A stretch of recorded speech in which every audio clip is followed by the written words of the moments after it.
Bonsoir à toutes, bonsoir à tous. Désolé pour ce contretemps. Nous avons eu d'abord un problème de streaming et après un problème de son. Effectivement, on l'a vu au chat. Excusez-nous encore pour ces 6 minutes de retard. Nous sommes ce soir en direct pour parler de reprogrammation opératoire. Et oui, en France, une intervention sur 10 est reprogrammée. Alors, derrière ce chiffre qui paraît anodin, se cachent des retards diagnostiques, des complications parfois graves et des pertes de chance pour le patient. Donc la reprogrammation n'est pas une simple formalité administrative, on le verra ce soir, il y a des bonnes pratiques à adopter. La HAS recense dans sa base 215 événements indésirables graves qui sont directement liés à la reprogrammation.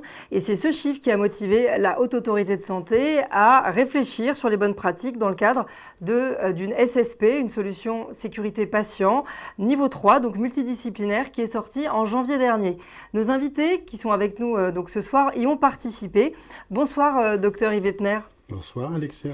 Vous êtes chirurgien plasticien et vous avez participé au titre de Plastirisque à cette SSP. Tout à fait, on a pu travailler sur cette difficulté chronique de la reprogrammation des actes réglés. Et nous avons également le docteur Patrick-Georges Yavordios, qui est président d'Aspro et qui s'occupe notamment de nos formations branchées solutions, anesthésiste réanimateur, et qui également a été mandaté dans le cadre du CEFAR, donc du Collège français d'anesthésie réanimation, à cette SSP, n'est-ce pas ? Absolument, Alexia. Bon, et bien maintenant qu'on a les deux bonnes personnes pour en parler, on ne vous fait plus attendre. On va lancer une première présentation. Évidemment, comme d'habitude, n'hésitez pas à poser vos questions. Il y a plus de 200 inscrits ce soir, donc je pense que le sujet parle à toutes les spécialités du bloc. On démarre avec vous, Yves, sur donc une analyse de cette SSP. C'est parti. Alors, tu prends la... Tiens, merci. Je pense déjà le plus important, bon, ça vous confirme que c'est multidisciplinaire et que la plupart des organismes agréés ont participé à ce travail. Le plus important, c'est bien sûr la définition de ce dont on parle. Donc la reprogrammation, c'est défini comme la modification de la date d'une intervention, le plus souvent d'un report, plus rarement d'un avancement de celle-ci. On considérera que la simple modification horaire dans la même journée n'est pas une reprogrammation. C'est une réalité incontournable dans tous les établissements et en fonction de l'activité, on s'aperçoit que donc à peu près 10% des actes sont reprogrammés sur une année, parfois liés aux patients pour des raisons médicamenteuses ou de bilan incomplet, parfois liés à la réception du matériel, parfois liés à la rotation et à la disponibilité du bloc opératoire et de la salle de réveil. Plus rarement, mais on l'a bien vécu dans les années 2020-2021 liées aux pandémies, parfois aux grèves internes aux établissements ou extérieures avec les transports, plus tous les soucis plus aléatoires mais qui peuvent diminuer l'activité d'un établissement ponctuellement. Une remarque, Patrick-Georges, là-dessus ? La diapo parle toute seule, parce que... Finalement, les causes internes liées aux patients, on a souvent tendance à s'occuper des causes et pas tellement de regarder les conséquences. Or, maintenant, on regarde les conséquences. Parce que bon, c'est facile de faire porter le chapeau aux autres, c'est souvent le cas. Et on s'est rendu compte justement, ce que tu disais au début, là, sur les problèmes liés à la reprogrammation qui conduisent très souvent à des événements indésirables, voire des EIG. Et c'est ça qui nous a intéressés. C'est bon, vas-y. Voilà. Ça y est, c'est la même. Je vais... Alors, attends. Voilà. Non, dans l'autre sens. Dans l'autre sens. Voilà. Ça, c'est tous ceux qui ont participé. Continue. Tu veux que je... Ouais, vas-y. Peu importe, le tout, c'est que ça avance. D'accord. Voilà. Voilà, alors les conséquences, c'est exactement ce qu'on dit. Connaître les causes, c'est bien pour les analyser, bien évidemment, mais ce qu'il faut, c'est éviter, pouvoir agir sur les conséquences, parce qu'on se rend compte que lorsque les causes ont été des histoires médicamenteuses, après c'est un vrai bazar ingérable, que lorsqu'il y a des retards de diagnostic, forcément on peut avoir, et on les a dans tous ces événements, des évolutions tumorales qui peuvent être très défavorables aux patients, que le patient, lui, il s'attendait à être opéré, il s'est organisé pour sa famille, ses enfants, tout ça, son travail, et puis qu'on balaye tout ça largement, et puis que C'est une grosse cause de stress et souvent même il y en a qui annulent et qui ne reviennent pas alors qu'ils en auraient besoin.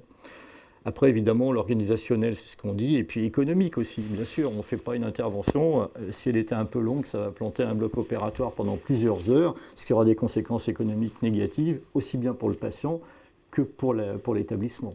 Donc, d'où l'intérêt de ce travail, quoi. Alors, les conséquences évitables à 97%, docteur Epner, quand même. Alors, ça a été le plus étudié au départ par des sondages et un envoi de questionnaire fait par nos amis d'Orthorisque. Et certes, les situations de la pratique orthopédique est souvent très matériel dépendant, mais il y avait aussi des problèmes de prise en charge médicamenteuse. En tout cas, tous les répondants confirment que les causes sont évitables. D'ailleurs, je m'aperçois qu'il y a une faute sur la diapositive, car c'est les causes qui sont évitables à 97%. À la suite de ça, eh bien, comme le disait Patrick Georges, il peut y avoir, et c'est là-dessus que les opérateurs sont le moins au courant, en fait, parce qu'ils voient toujours l'aspect négatif qui a conduit à supprimer cet acte opératoire dans le programme, mais on n'envisage pas que ce simple phénomène aboutisse éventuellement au décès du patient ou à une complication grave lors de la reprise, enfin l'effectuation de l'acte opératoire. Et le plus important de tout ça, c'est de se rendre compte aussi que, d'après l'étude, 1/3 des reprogrammations donnent lieu à nouveau à un échec dans le protocole qui conduit au deuxième acte opératoire et qui fait qu'il y a de nouveau une reprogrammation. Alors là, on va passer effectivement à un cas clinique que vous allez nous présenter, Patrick Georges. Oui, alors un cas clinique typique qu'on a pu trouver dans les bases et qui parlera à tout le monde. Vous avez un patient de 80 ans, il a des AVK parce qu'il a une ACFA avec des antécédents d'AVC, donc une indication formelle qui va nécessiter un relais par des HBPM pour une prothèse de genou qui est bien programmée.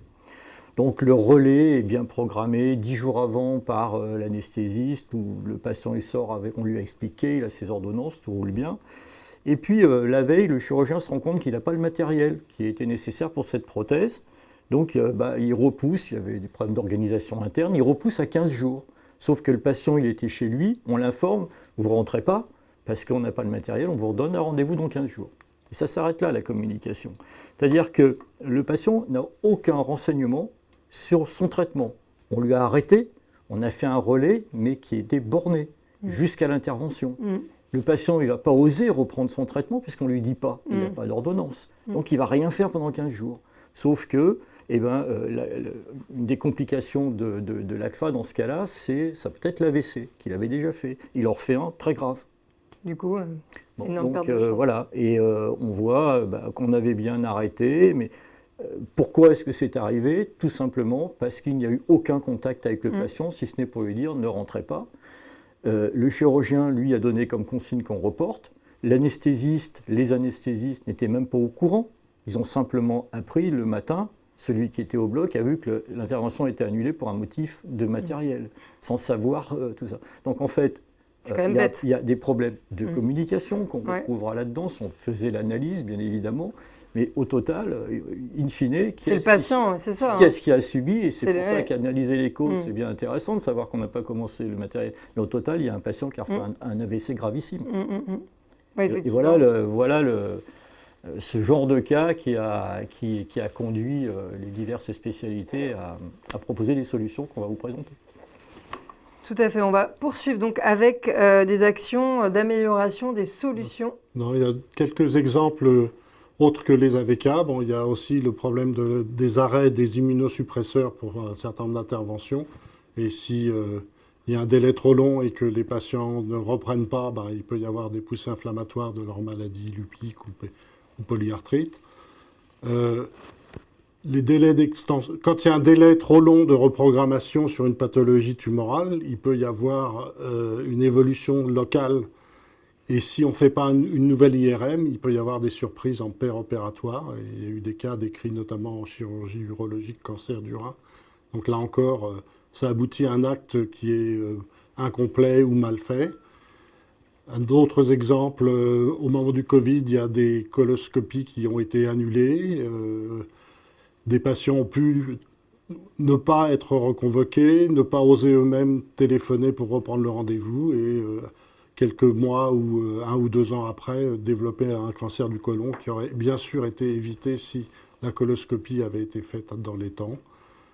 Et puis, quand on reprogramme et que tout n'est pas nickel, notamment en ce qui concerne le matériel qui a pu être envoyé ou être attribué à d'autres patients, il peut y avoir des solutions dégradées avec un geste opératoire qui n'a pas la même ampleur et la même qualité.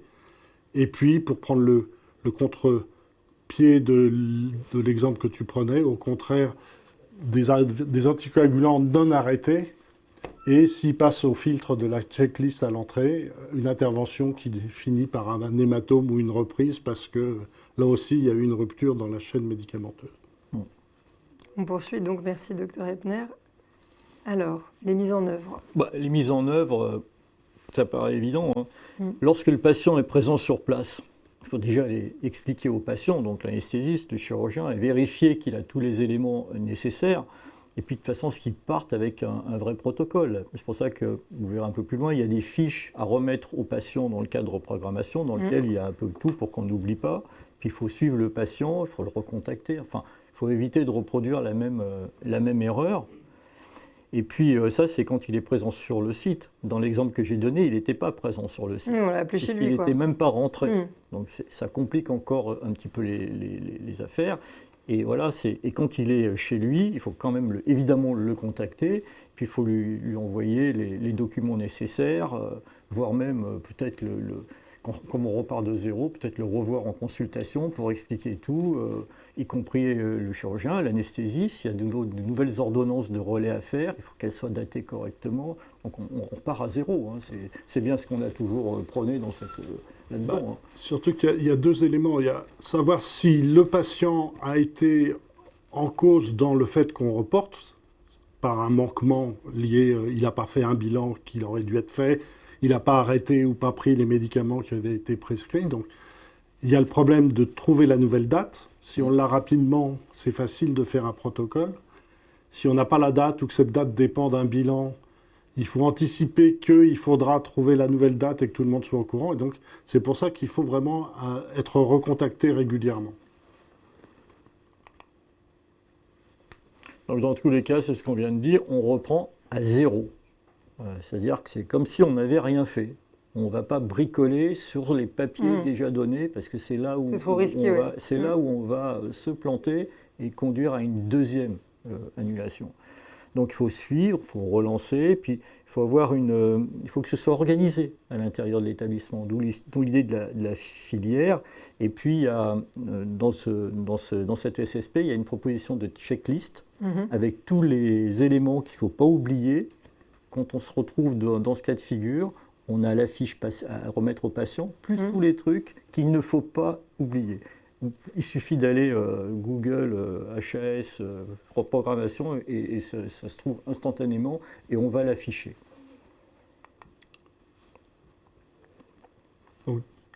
Quand on disait tout reprendre de zéro, donc on a relisté un petit peu, c'est les classiques, l'actualisation des traitements, conserver le matériel ou lancer une nouvelle commande, mais absolument tracée, prévoir les explorations et bilans soit manquants qui ont été à l'occasion du premier report, soit qui peuvent être rendus nécessaires par le fait qu'on prévoit un délai trop long ou plus long. Ouais. Diffuser la nouvelle date et mettre le médecin traitant dans la boucle. Je crois que c'est indispensable au moment des réseaux de soins que ce trajet-là soit diffusé partout. Je me souviens même d'un exemple d'une deuxième reprogrammation où on avait tout cru bien faire. On avait donné, il y avait je ne sais plus quel examen d'imagerie qui était nécessaire pour pouvoir faire l'intervention. Et donc il y avait une nouvelle date de programmation. Simplement, personne n'avait vu que pour la date de reprogrammation chirurgicale, elle était antérieure à l'examen d'imagerie. Ah ouais. Donc le patient, il est revenu, mais forcément, il a été avant la programmation. Donc il faut être extrêmement vigilant parce que ça a donné lieu à la même reprogrammation-annulation. Oui, donc 2 fois. Eh bien 2 fois. Effectivement. On poursuit sur l'autre slide. Attendez, hop là. Alors, bon, oui, là, ça ouvre la porte sur trois notions qu'on n'a pas encore abordées. Bon, les médicaments, on en a parlé, le délai aussi.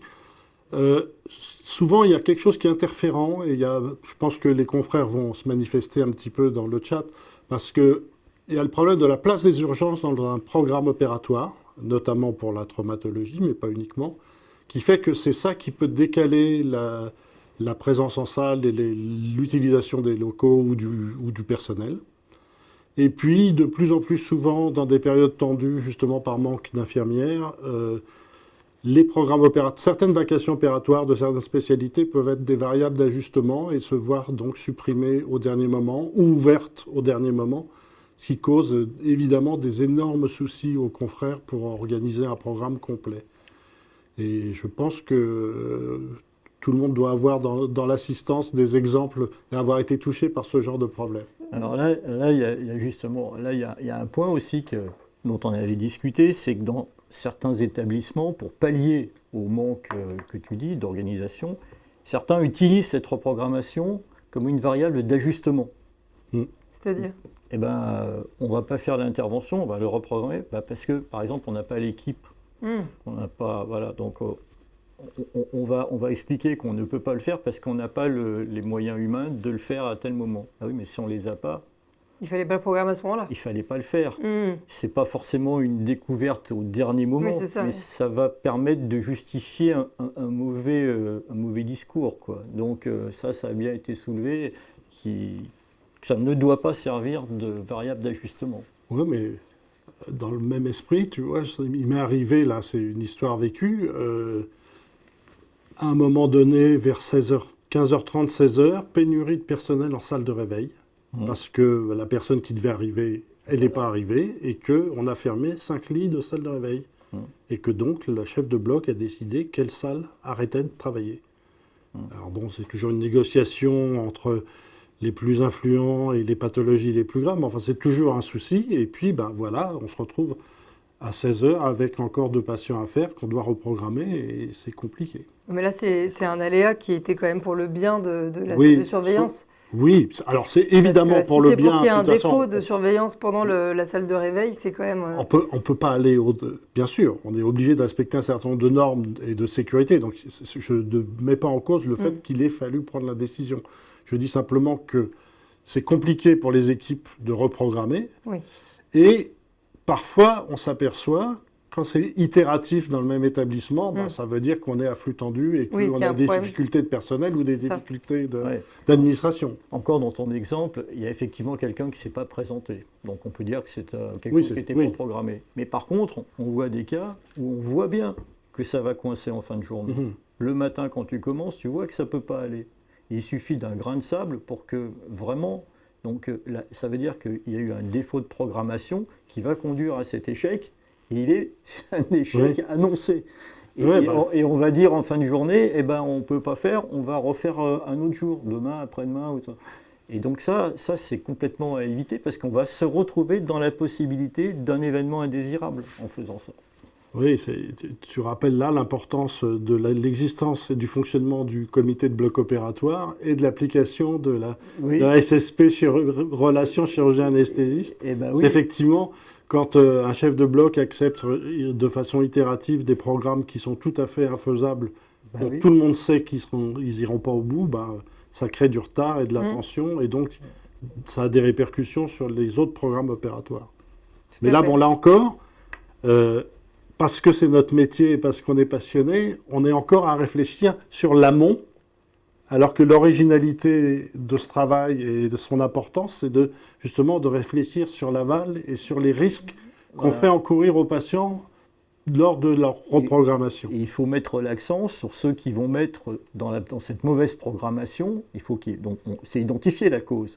Par contre, il faut justement, par cette SSP, que les gens comprennent que cette reprogrammation n'est pas simplement une petite modification de date, mais qu'elle est pourvoyeuse de tous ces événements indésirables, de façon à ce que, quand on prend cette décision-là, on sait qu'on va faire prendre un risque aux patients et pour lequel on n'avait pas forcément conscience ou qu'on négligeait.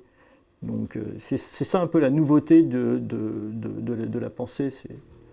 Je ne sais pas si les médecins connectés ont envie de réagir sur ce qui vient d'être dit. Est-ce que vous avez des remarques, des questions? Est-ce que vous-même, même s'il y a eu cette SSP qui est sortie en 2025, vous aviez déjà, certains d'entre vous, des pratiques de checklist ou de process en cas de reprogrammation? Si c'est le cas, n'hésitez pas à nous partager vos retours. C'est intéressant aussi de pouvoir échanger là-dessus. Alors, non. Pardon. Voilà. On poursuit en attendant. Alors, il faut donc essayer de trouver une organisation qui soit plus fiable et plus pratique pour améliorer cette prise en charge. Ça peut se gérer au niveau du CBO, à mon avis, plus que de la CME où on va être trop nombreux. Mais en tout cas, l'important, c'est déjà de faire un bilan, de savoir si on a beaucoup de reprogrammations, si elles sont ou aléatoires, entre guillemets, ou si elles retombent toujours plus sur certaines spécialités ou sur certains jours. C'est évident que c'est important pour faire les diagnostics. Donc, une recherche point fort, point faible. À la suite de ça, trouver donc les parades. Je pense qu'il y a 2 éléments qui sont fondamentaux. C'est identifier sur la fiche de suivi et sur le programme opératoire le fait que la personne qui revient donc a été victime d'une reprogrammation, donc un logo, soit RP, peu importe, retrouver identifier une identification. Donc comme ça force quand même, ça attire l'attention, surtout si on fait de la diffusion en interne, pour que toute la chaîne de prise en charge soit un peu plus à l'écoute et un peu plus à la recherche d'une anomalie. Je pense que tous les établissements qui ont une taille suffisante pourraient, en plus de créer une checklist, adapter une checklist, c'est surtout avoir une filière dédiée. Parce que je pense que quand on fait 200 ou 300 actes par jour dans un établissement, donc 10%, ça fait vite de quoi occuper un secrétariat qui pourrait s'occuper justement de centraliser les dates, les rendez-vous et vérifier que les ordonnances, bien sûr, ce n'est pas cette instance-là qui rédigera les ordonnances, mais qui pourra veiller à ce que le chirurgien est convoqué, que l'anesthésiste ait adapté les traitements, etc., avec un retour d'information. Alors, ça, c'est l'outil, justement. Alors, donc, les outils dont on a parlé, qui sont des outils que vous pouvez utiliser, ça, c'est la fiche d'information qui est à remettre au patient. Donc, voilà. Spécifique à la reprogrammation. Hein, ça, c'est spécifique reprogrammation. C'est le patient. On est obligé on ne peut pas faire l'intervention programmée aujourd'hui. On va vous redonner une autre date, on va tout vous suivre. Et donc là-dedans, il y a un certain nombre de choses qui seront à cocher par la personne qui va reprogrammer. Il est dit habituellement, et c'est conseillé quand même, que celui qui supervise cette procédure de reprogrammation soit l'opérateur, soit le chirurgien, ce qui paraît le plus logique. Donc là-dedans, on va expliquer pourquoi votre intervention a été annulée. Voilà. Quand sera reprogrammée votre intervention, donc avec des dates, et puis ce que vous devez faire avec vos médicaments, les examens qui sont demandés pour éviter une demande d'examen postérieure à la date prise, évidemment. Ou un traitement arrêté. Ou arrêté, ou interrompu. Ouais. Et puis, voilà, dire en attendant ce que vous devez faire. S'il y avait une intervention avec une risque d'aggravation de l'état physique, bah, vous nous prévenez, etc., les symptômes, tout ça. Et il faut que les numéros, les personnes à appeler soient dûment identifiées pour le patient, qui ne se retrouve pas dans une file d'attente. Il faut le considérer comme un patient à risque. Dès le départ. À partir du moment où on a fait la reprogrammation, on est déjà dans la zone rouge, en le fait. patient devient un risque. Et là, il va falloir qu'il revoie l'anesthésiste, qu'il revoie le chirurgien, qu'il revoie tout ça. On ne peut pas simplement dire « revenez à telle date ». Donc on refait la visite pré-anesthésique. Et bien sûr, oui. Parce que... Et on refait signer une feuille de consentement aussi ? Ah non. Non, ça c'est fait, ça. Ça c'est fait. Non, mais regarde, l'histoire du traitement de tout à l'heure. Le patient, il est sorti avec une ordonnance, il s'est arrêté, il n'a pas repris les siens. Il faut bien qu'on lui redise, vous allez reprendre vos médicaments, vous allez avoir un autre relais. Donc tout ça, ça doit être pris, ça ne peut pas être un simple document à lui remettre, parce qu'il ne peut plus rien comprendre, là. C'est ce qui est logique. Après, bien sûr, ça sera adaptable, parce qu'il va y avoir des sous-cas. C'est sûr que quand on trouve une date à une semaine... Oui. et que c'était juste un peu un échec médicamenteux, c'était pas un problème de bilan, on trouve une date à 1 semaine, on donne le protocole, il n'y a pas besoin d'autres consultations et tout va bien. Par contre, c'est sûr que s'il manquait une IRM et un bilan cardiologique et qu'on prévoit une date à 1 mois, il peut y avoir besoin que un des deux, anesthésiste ou chirurgien, revoie le patient. Et puis, tout ce qui est oncochirurgie, il y a parfois des évolutions tumorales ou des marqueurs, enfin des éléments qui font qu'il va falloir revoir le patient en consultation parce que peut-être que l'intervention ne sera pas exactement la même. Bien sûr qu'il faut moduler. Si on a un ado à qui on devait enlever les dents de sagesse, qui est déprogrammé parce qu'il n'est pas arrivé à jeun, par exemple, et qu'il est programmé la semaine suivante, là, on n'est pas obligé de rentrer. Il faut quand même qu'il ait tous ces éléments-là. Il faut avoir la traçabilité de tout ça, parce qu'il peut aussi ne pas revenir à jeun. Il n'aura pas compris. Oui, c'est ça. Et par contre, là, il y aura les derniers filtres qu'il va y avoir. Ça va être la visite pré-anesthésique de l'anesthésiste, qui va faire lorsque le patient va revenir. Ça, c'est quand même le dernier filtre, où il dira on vous a reprogrammé parce que vous n'étiez pas à jeun, on vous a expliqué ça, et ce matin, là vous l'êtes ou vous ne l'êtes pas. Donc ça, c'est quand même important. Et puis la checklist après, qu'il faut vraiment parfaitement, la checklist habituelle du bloc opératoire, et elle va prendre encore plus d'importance que d'habitude. Tu es d'accord avec ça? Et je pensais, pour revenir à une structure dédiée type ambulatoire, mais donc qui serait liée simplement aux reprogrammations, de même qu'il y a le coup de fil du lendemain pour l'ambu, je pense qu'une structure dédiée pourrait faire un appel 72 heures avant, par exemple, pour vérifier si tout est dans d'équerre. Enfin, un délai où on peut encore rectifier le tir si c'est pas fait. Dans le cas de la checklist spéciale reprogrammation, un coup de fil avant pour vérifier si tout est dans les clous. Peut-être que les établissements les plus petits ne pourront pas avoir une structure dédiée, mais je pense que c'est quand même quelque chose à réfléchir. Et puis, il y a quand même les outils informatiques dont on n'a pas parlé, mais je pense qu'il y a de plus en plus de fiches navettes, puisque c'est un document central informatisé que tout le monde peut lire. Donc là-dessus, c'est quand même plus facile de mettre des annotations, de confirmer la nouvelle date, que quelqu'un puisse rentrer et dire « le rendez-vous chez le cardiologue, il est bien pris, c'est sûr », etc. Ouais. Tout à fait. La slide suivante, du coup, concerne... c'est la suite logique de... Il y avait le document de sortie du patient, donc la première, et là, c'est la checklist. Donc, oui, c'est ce dont on parlait à l'instant, la checklist. Mais je pense que c'est très important que ces documents-là, qui sont en fait, c'est des pense-bêtes fournis par la collectivité, mais ça doit être adapté dans chaque établissement en fonction de la taille de la pratique, des relations chirurgien-anesthésiste, du nombre des équipes, etc. Pour pouvoir écrivez vous-même vos checklists parce que d'abord, vous les maîtriserez mieux. Et en plus, vous y conformerez mieux puisque ce sera vos outils. Oui, c'est le même principe que la checklist classique. C'est pareil, c'est un fil conducteur avec des items qui sont importants, qu'on ne peut pas oublier, mais après, il faut adapter. Et on voit d'ailleurs que le premier point, c'est la fiche d'information annulation de votre intervention a été remise au patient. Donc déjà, on vérifie ça. Tout à fait. Voilà. Puis après, ça se décline d'une façon extrêmement logique, sauf qu'à partir du moment où on le lit, où on le coche, on va avoir tendance à beaucoup moins l'oublier. Il y a une remarque là d'un médecin qui dit la programmation conjointe entre chirurgien et chef de bloc n'est souvent pas respectée et de nos jours, spécialement en orthopédie. C'est souvent les vendeurs de prothèses qui déterminent en fonction de leur disponibilité l'ordre des passages des patients. Ah bah là, s'il y a le labo qui s'y met, c'est sûr que... Oui, mais ça veut dire qu'il faut... qu'on est sous tension pour le flux matériel. Mais ça veut dire que trouver la bonne date, on aura la bonne date, on n'aura peut-être pas la bonne heure. Mais ça, c'est vrai qu'on sait très bien que dans la filière orthopédique, il y a un écueil lié au matériel, à sa stérilité, à sa présence, à sa conformité. Enfin, c'est de plus en plus compliqué. Mais, comme en chirurgie plastique, j'imagine, pour les prothèses mammaires, par exemple. Alors, oui, mais les prothèses mammaires, d'abord, il peut y avoir du stock.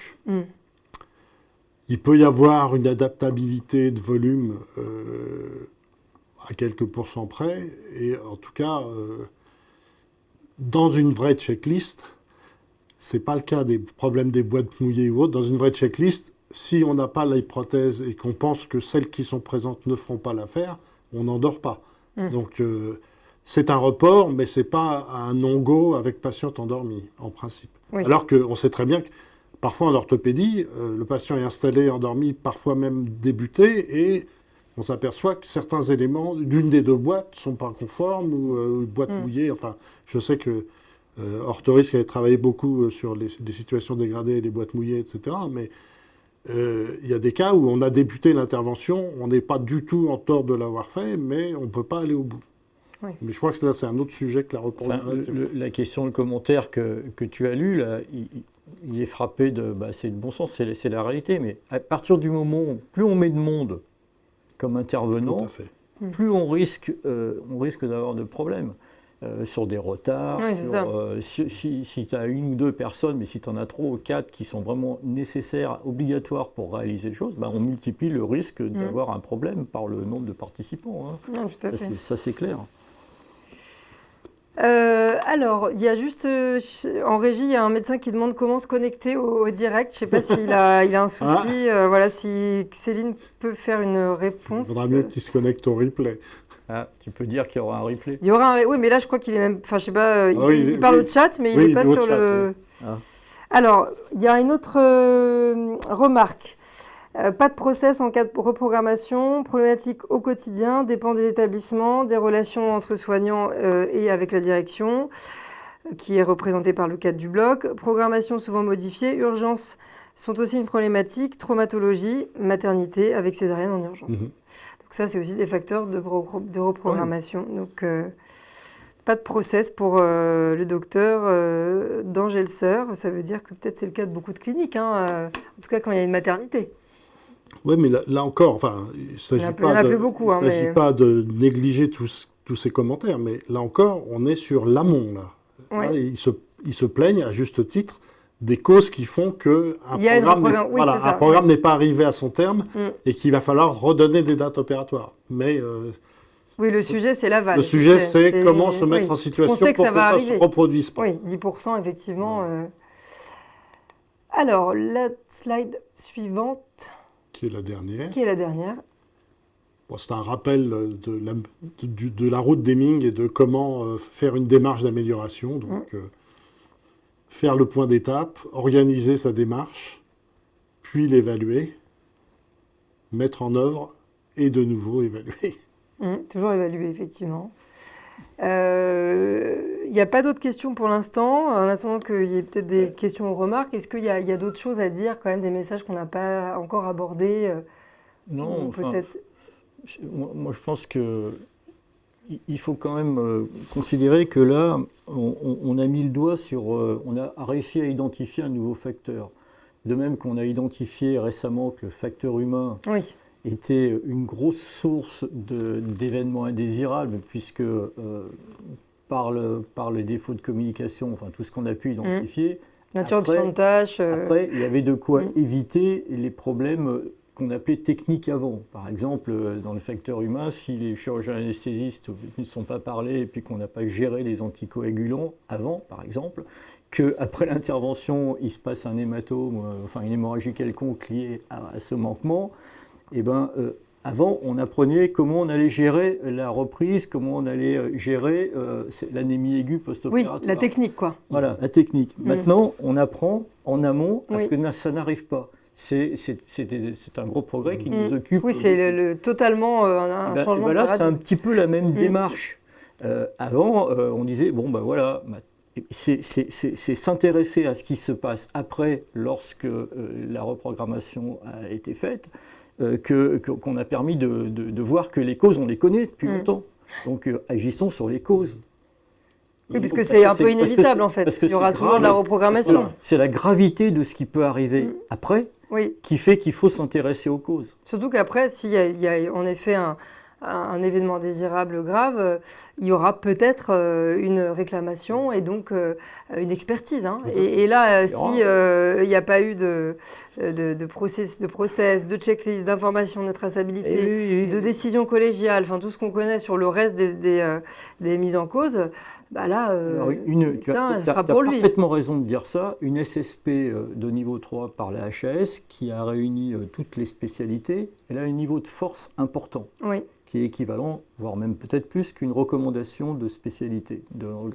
Et donc, lors d'une expertise, on peut s'attendre, dans un cas comme ça, le cas de l'AVC par exemple, à ce que l'expert qui ne peut pas ignorer l'existence de ça pose la question pour savoir comment ce genre de choses est traité dans l'établissement, qui remet la fiche, qui s'occupe de la checklist, est-ce que ça a été fait ou pas? Oui, c'est ça. Et donc, dans l'hypothèse où ça ne serait pas fait, on pourrait dire il y a un manquement, il y a un manquement à une recommandation forte, et donc, ce manquement peut être considéré comme fautif pour les intervenants. Donc, au-delà de s'intéresser à l'intérêt du patient, puisque tu parles des expertises, oui, il y a un risque si on ne respecte pas et qu'on n'applique pas des choses qui ont été prévues pour justement diminuer le risque. Et j'imagine qu'il y a quand même, on pourra peut-être revenir là-dessus à un autre live, mais beaucoup de dossiers qui doivent être liés à des conséquences graves sur une reprise, soit du retard de diagnostic, soit juste une complication. Il peut y avoir effectivement, ça peut mettre le doigt sur des pertes de chance.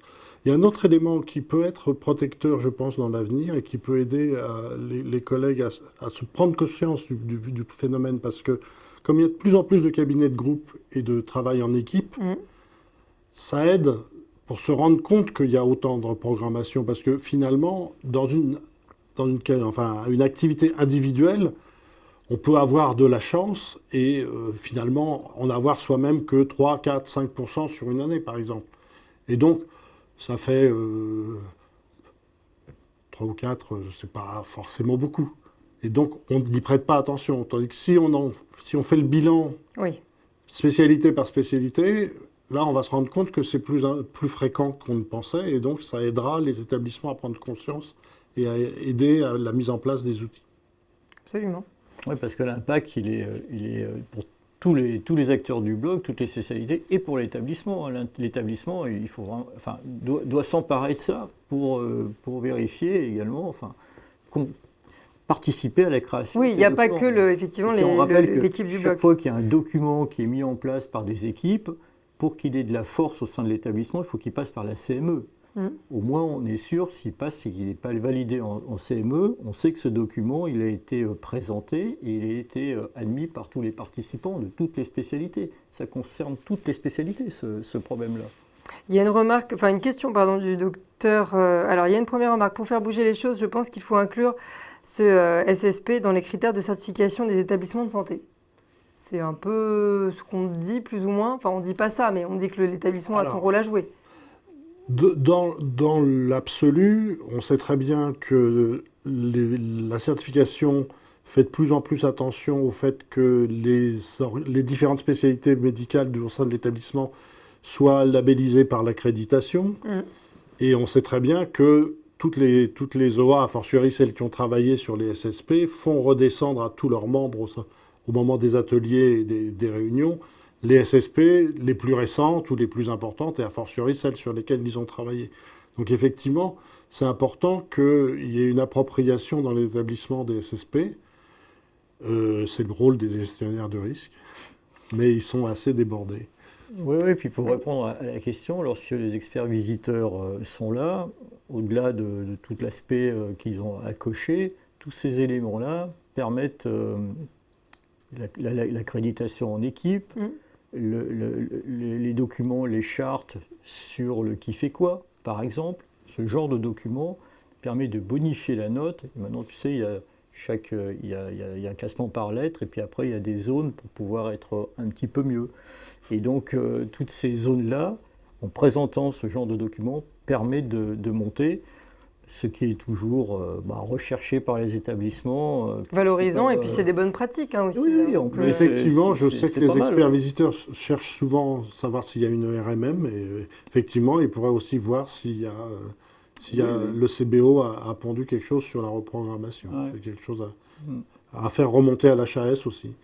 Il y a une question du docteur Cabaton qui demande, j'ai pas la réponse, je vous préviens en avance, mais je vais la faire remonter à notre service juridique. Et, y a-t-il déjà eu une jurisprudence assurantielle de patients avec aggravation fonctionnelle néoplasique découlant de la déprogrammation de leur chirurgie du fait de causes organisationnelles liées à l'établissement? Je vais poser la question et on pourra vous faire une réponse. Jurisprudence, je pense pas. C'est clairement une perte de chance. Oui, c'est une perte de chance. Est-ce que c'est déjà passé en expertise Probablement. sous ce label-là, avec lié à une reprogrammation? Je sais que, il me semble avoir entendu plusieurs fois qu'il y avait eu des actions d'associations de patients suite au Covid, parce qu'il y a quand même eu il me semble avoir entendu parler de perte de chance parce qu'il y a des cancers du sein qui n'avaient pas été opérés et qui avaient métastasé. Donc, à mon avis, peut-être que la jurisprudence n'est pas sortie pour des colons, parce que les procès ne sont pas faits encore. Oui. Mais ça devrait sortir, je ne serais pas surpris. Oui, mais moi, je pense aussi, là, c'est Julien Cabaton, je pense aussi que ouais, il y a forcément tout un tas de IGA qui sont, enfin, de sinistralité qui sont liées à ça, mais qu'on n'a pas forcément identifié comme ça. On les a dit, mais qui ont été, l'expert a conclu à une perte de chance. Une perte de chance qu'il a probablement justifiée dans son argumentaire par le fait que les deux interventions étant très éloignées, il y a eu une perte de chance en termes de temps et parce que ça a été mal géré. Donc le mot reprogrammation n'a peut-être pas été vraiment employé parce que ce n'était pas encore très culturel, mais maintenant ça va l'être. Et ce qu'on appelait auparavant, parce que perte de chance, parce qu'on n'a pas fait ce qu'il fallait, maintenant on va dire, ah ben oui, il n'y avait pas les documents permettant de faire la reprogrammation. Donc on va en avoir davantage, forcément. Très bien, bah écoutez, il n'y a pas d'autres questions, on est un peu en avance sur le timing habituel. Donc, il faudrait demander... Si, il y a une question intéressante. Doit-on vous faire repayer une nouvelle consultation préopératoire ou faut-il que cela soit à titre gracieux, quelle que soit la raison de la déprogrammation? Le patient qui n'est pas à jeun, par exemple. Ça, c'est quand même embêtant parce que c'est quand même écrit noir sur blanc. Bon. Enfin, le patient pas à jeun, c'est ce qu'on a essayé de le voir tout à l'heure. On a dit qu'a priori, si on trouve une date assez rapidement, il n'y a pas d'élément défaillant dans la chaîne de programmation. Donc, je ne suis pas certain qu'on ait besoin de le faire revenir en consultation. Oui, parce que là, il n'y a pas d'autre chose, effectivement. Après, s'il y a une évolution de la pathologie ou des délais longs... Là, oui. Il n'y a pas de raison de ne pas si faire on fait repayer. une consultation, elle est motivée pour des raisons médicales, sauf à ce que le premier report soit vraiment complètement en lien avec une défaillance du praticien qui, à ce moment-là, ne voudrait pas prendre de consultation. Mais dans d'autres cas, je ne vois pas de raison de ne pas faire payer. Voilà. Ça reste un acte, effectivement. Moi je suis toujours assez défavorable à dire on ne va pas faire payer, comme ça va mieux se passer vis-à-vis du patient. Non, c'est un acte médical, il est honoré pour ce qu'il doit être, il est fait, il est tracé. Sauf si véritablement c'est parce que le médecin se sent vraiment très fautif, que c'est quelque chose qui est à voir. À la limite, pourra se discuter un reste à charge. Oui, aussi. Oui. Voilà, on n'est pas obligé de prendre un dépassement de qu'il n'y ait pas de reste à charge pour le patient. Bon, il y aurait une certaine logique à faire ça, mais travailler gratuitement dans un cadre de processus de soins, je répondrai que moi, ça ne me paraît pas... Je pense que les avocats, d'ailleurs, répondraient la même chose, parce que ça veut dire, comme tu disais, que quelque part, le médecin se reproche quelque chose. Donc, si dans le dossier, après, pour X raison, il y avait une expertise, on pourrait demander, mais pourquoi vous avez décidé d'offrir la consultation voilà. Alors, il y a une autre remarque, une autre question, pardon. La clinique vous prévient la veille à 16h pour le lendemain que la vacataire prévue ne pourra pas être présente. Donc, résultat, annulation de 10 chirurgies cardiologiques. Sans compter le retard, c'est une masse de travail énorme. Qui doit s'en occuper ? S'occuper de quoi ? Du retard de la reprogrammation. Ah oui, de bien la fameuse secrétaire dédiée qui n'existe peut-être pas, mais qui devrait être... ça engendre du coup c'est sûr que, des ressources humaines supplémentaires. Voilà. C'est ça puis aussi. si ça arrive régulièrement dans un établissement et que ça touche plusieurs spécialités, c'est vrai que ça fait partie des choses qui doivent être négociées entre la CME et l'administration. Mais c'est vrai que ça crée des surcoûts pour les cabinets qui sont difficiles à gérer. Mais je pense quand même que, comme toujours, on est... Ah non, carcinologique, pardon. Comme toujours, Comme toujours, j'aurais dit 10, ça paraissait beaucoup. 10 greffes cardiaques. Mais comme toujours, il faut mettre le patient au centre du débat et agir dans son intérêt. Donc même si c'est une reprogrammation qui est du fait de l'établissement qui, lui, ne va pas forcément faire grand-chose, le médecin référent doit quand même s'emparer de la chose dans l'intérêt de son patient et orienter vers les documents dont on a parlé, parce que le patient, peut-être qu'il est reprogrammé, c'est pas de sa faute. C'est un problème organisationnel. Peut-être. Après, on va discuter peut-être fermement avec l'établissement qui met dans des situations qui sont difficiles à gérer. Mais quand même, celui qui est responsable du patient doit s'emparer de la chose complète. En expliquant pourquoi. Oui, ça reste la responsabilité du médecin. Mais c'est à lui quand même de faire, parce que derrière, le patient pourra en avoir des conséquences très négatives. Derrière, le patient n'est pas un simple numéro. Après que celui qui va faire ça aille s'expliquer avec la direction ou en groupe, c'est un autre problème. Mais ce n'est pas le patient qui doit pouvoir en faire les frais. Donc la réponse est oui, il faut faire pareil et voir ensuite que ça ne se reproduise pas. Mais ça revient à un des outils qu'on a donné tout à l'heure, c'est faire le bilan de l'existant, les points positifs, les points négatifs, et voir s'il y a des phénomènes récurrents qui aboutissent toujours à la même chose et dont la cause est principalement administrative. Effectivement, il faut trouver une solution au niveau des ressources humaines pour alléger le fardeau des cabinets. Là, il y a deux autres questions. Donc, quand il y a c'est une déprogrammation pour cause de grève du personnel et que dans ce laps de temps, justement, la reprogrammation du patient, le patient va consulter un autre confrère sur un autre établissement. Alors là, je ne sais pas si on va pouvoir répondre. Est-ce qu'il s'agit d'un détournement de patient? Non. C'est pas du détournement puisque c'est le patient lui-même qui est parti. Après, chaque chirurgien, chaque intervenant choisit sa position. D'abord, le patient peut très bien ne pas dire au deuxième praticien consulté qu'il vient parce qu'il a été déçu du fonctionnement de la clinique, Ça, on ne sait pas ce qu'il a dit. Donc on ne saura pas ce qu'il a dit. Après, effectivement, ça, c'est pas du détournement. Non, c'est pas du détournement et on se retrouve dans le même cadre, la même réponse que précédemment. C'est une grève, c'est une grève. Oui, c'est ça, c'est le fait du personnel. Il va falloir dire que dans les causes, dans le document remis au patient, c'est parce qu'il y a une grève. Voilà. Mais par contre, ça n'empêche absolument pas de refaire la même procédure que précédemment. Dans tous les cas de figure, il faut refaire la même procédure parce que le patient peut être plus ou moins compliqué avec... Même par rapport à l'autre confrère, est-ce qu'il faut que, du coup, le médecin, s'il l'apprend, il transfère le dossier à son confrère, même s'il a perdu un patient? Si on lui demande. Oui. Si on lui demande. Parce qu'il y a quand même une traçabilité, reprendre les antécédents, c'est important. Si le patient le demande, si le confrère le demande, bien sûr, mais il n'y a pas forcément... Oui, et puis il n'est pas forcément au courant tout de suite. Ça, c'est un cas hypothétique. Ou peut-être que c'est déjà arrivé au médecin qui en parle. Mais donc, si le patient le demande, bien sûr. Si le confrère dit il est venu me voir, oui, bien sûr. Mais spontanément, aller rechercher, s'il a cherché, non. On ne peut pas non plus... Il y a une autre question. Alors là, je pense qu'on pourra renvoyer... aux avocats. Donc, quid de la responsabilité d'un médecin anesthésiste déprogrammant une intervention pour bilan préopératoire qu'il juge insuffisant? Donc là, c'est quoi? C'est le jour J, finalement, le bilan ne convient pas et l'anesthésiste dit « Désolé, moi, j'endors pas le patient ». Alors, moi, j'ai plein de IG comme ça du temps où j'étais encore à Place Syrisque, où effectivement... Alors, je ne veux pas rallumer de vieilles querelles, d'autant plus qu'on a travaillé tous les deux sur la relation bar et chirurgien. Mais c'est vrai que dans les grands établissements avec des grandes équipes, c'est fréquemment pas le même anesthésiste qui a vu en consultation et qui endort. Alors, quand c'est les titulaires, je pense que 99 fois sur 100, il y a une homogénéité qui fait qu'il n'y a aucun problème.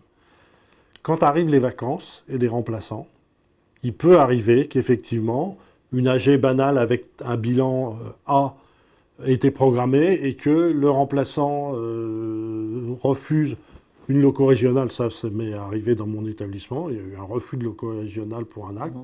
Ou bien on dit, ah bah oui, mais moi je veux tel examen en plus, et puis c'est matériellement pas faisable de le faire dans ce temps-là.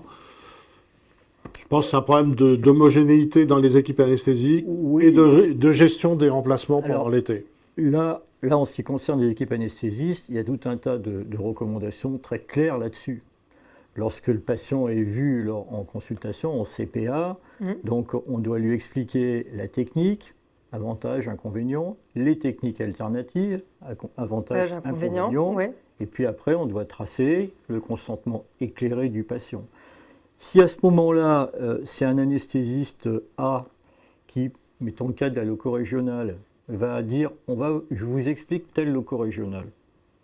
Et s'il sait qu'il n'est pas là, et qu'il le dit au patient, il faut le dire, et que c'en est un autre qui ne maîtrise pas cette technique-là, donc là, il y a un dysfonctionnement au sein de l'équipe, puisque dans ce cas-là, il faut que le patient ait été averti, ou alors qu'on soit resté un peu plus vague sur la technique, mais si le deuxième ne sait pas faire la technique ou la maîtrise pas, il est mis en difficulté par la première. Donc ça veut dire qu'au sein de l'équipe, il y a un manque d'homogénéité et de communication. Qu'il faut, et de traçabilité aussi. Il y a des moyens d'arranger ça, il y a des moyens. Donc demander à un autre anesthésiste de se libérer Oui, non, mais même, ou de rester, ou de parler en disant, voilà, c'est mon confrère qui sera là, donc il est même mieux, si on n'est pas là, enfin, dans beaucoup de pourcentage des cas, celui qui voit peut le faire quand même, mais s'il n'est pas là, il va donner le nom de celui, et il connaît son niveau de compétence. Donc tout ça, je dirais que c'est l'organisation interne de l'anesthésiste, de l'anesthésie en général, qui peut effectivement être en cause dans cette reprogrammation. Mais là, on est en train de parler des causes. On n'est pas en train de parler des conséquences de ça. Mais dans les causes, effectivement, tout le monde doit regarder doit balayer devant sa porte. C'est pas simple. Oui, c'est-à-dire que le patient pourrait dire j'ai été reprogrammé parce que finalement, on ne m'a pas dit de faire ci ou ça, j'avais pas tous les... Parce que tu as le cas inverse, le patient qui est programmé pour une loco-régionale et puis qui en arrivant le matin dit « Ah non, moi je veux dormir ». Bon. Donc tout ça, ça se discute, mais ça peut être aussi, dans certains cas, une cause de reprogrammation parce que les explications ne sont pas là ou on va prendre des risques auquel il n'a pas été informé, il n'a pas pu en parler avec sa famille, etc., etc. Donc ça peut être... Mais là, dans ce cas-là, c'est plus le médecin, c'est le patient. Mais ce qui n'empêche qu'il faut repartir dans le même système. Et puis aussi tracer, effectivement, parce qu'à chaque fois qu'on fait un live sur le sujet et qu'on a un avocat, ce qui ressort tout le temps, c'est vraiment de dire tout doit être tracé. Si elle veut absolument être endormie et que finalement vous proposez la loco régionale parce que c'est pas le même et qu'il n'y a pas d'infos, on avait eu un cas comme ça où effectivement le patient avait déposé un dossier parce qu'il estimait que son choix n'avait pas été respecté le jour J et ça lui avait créé un traumatisme. Je crois qu'il y avait même une algodystrophie. C'était dans l'anamnèse du dossier, mais en tout cas, voilà, c'est juste pour dire qu'il faut quand même que tout soit tracé quand il y a des changements comme ça. L'information bien détaillée, même si elle est faite, mais si elle n'apparaît pas quelque part, elle est considérée comme non faite. Oui, c'est ça.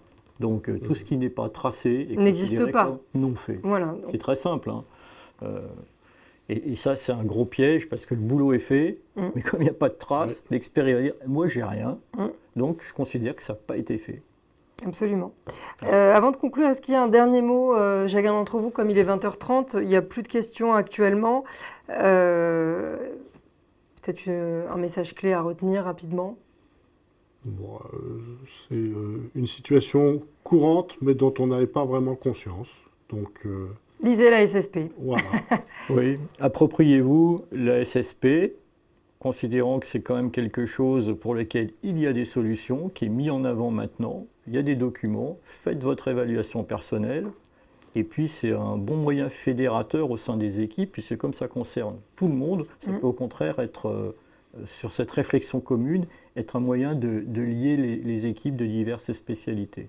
Au même titre que les relations chirurgien-anesthésiste, pour moi, c'est qu'un complément. Et je pense qu'avec optimisme, si on s'approprie bien cette SSP, Si dans 2-3 ans, l'HAS fait, comme ils savent le faire, une enquête d'utilisation et d'évaluation, ça pourrait permettre de diminuer globalement les taux de reprogrammation. Parce que si on porte plus attention à la reprogrammation, déjà, on a vu que là, ça entraînait déjà dans un tiers automatique pour l'instant, et puis on aura pris une gymnastique un peu différente et je pense qu'il y aura moins de reprogrammation. Oui, ça peut être finalement, de travailler sur l'aval peut être positif sur l'amont et sur le fait de... Donc télécharger ces documents. Oui, on pourra mettre d'ailleurs en ligne sur la plateforme sur laquelle vous avez le replay. Un grand merci, Dr Patrick Georges, Yavordios, Dr Yves Epner. Merci à tous les médecins qui nous ont suivis ce soir. C'était le dernier live de la saison avant la pause de l'été. On se retrouvera donc en septembre pour la rentrée avec plein de nouveaux lives, de nouvelles thématiques. N'hésitez pas d'ailleurs à nous soumettre des thèmes si vous le souhaitez. Vous pouvez nous envoyer un email ou nous répondre sur Instagram, sur notre compte Insta, si vous avez des envies de live que nous n'aurions, enfin de thématiques que nous n'aurions pas traitées. Un très bel été à tous. Pour rappel, je le dis quand même, l'assistance Branchet, c'est bien de le dire, je pense, Patrick Georges, reste ouverte l'été. Donc, si vous avez une question, parce que tout le monde ne part pas en vacances, il y en a qui sont un peu plus jeunes, qui se tapent le mois d'août. Et il y a parfois des problèmes. Comment ? Il y a même des vieux. Même des seniors, même des plus vieux, d'accord. Et donc, dans ce cas-là, vous pouvez joindre le numéro unique de l'assistance Branchet en cas de questions, de problèmes. Merci à tous, à très bientôt et bonne soirée. Bonsoir.